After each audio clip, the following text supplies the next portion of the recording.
EU cowards are running scared of global Britain in Brexit talks put them to the test. The European Union lacks confidence in the strength of its much-vaunted single market, and is terrified at the prospect of the UK out-competing it once freed from Brussels red tape, an economist has said.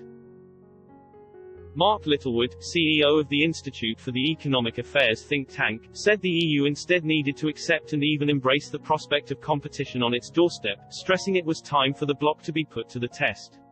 Mr. Littlewood was speaking at a time when the prospect of a trade deal hangs in the balance, with EU requirements for so-called level playing field rules aimed at safeguarding the integrity of the single market is central to the debate.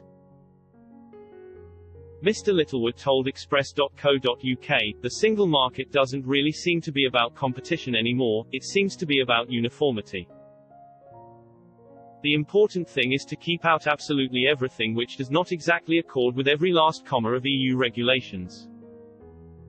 Now the EU is entirely entitled to have its own regulations, but they seem to want to exclude products and services into their market for their citizens which are identical versions of the EU-regulated products. And that to my mind does not speak of confidence, it speaks of a lack of confidence and even cowardice. Mr. Littlewood added, when the UK has opened itself up to the world in terms of global trade, obviously there will be standards imposed.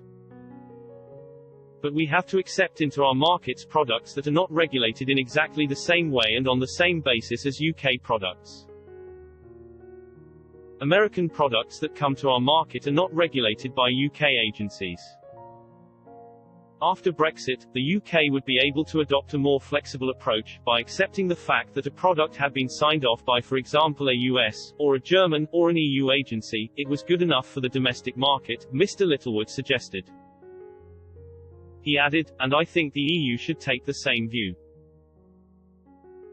However, unfortunately the single market over the last couple of decades has moved away from being something that removes barriers to trade and has moved on to insisting that absolutely all participants must behave in exactly the same way and under exactly the same regulations and the same policing requirements. And it does seem to be that their fear is that Britain on the outside could produce cheaper products, better products, higher quality products. And they would prefer that we were therefore fully encapsulated by their regulatory regime.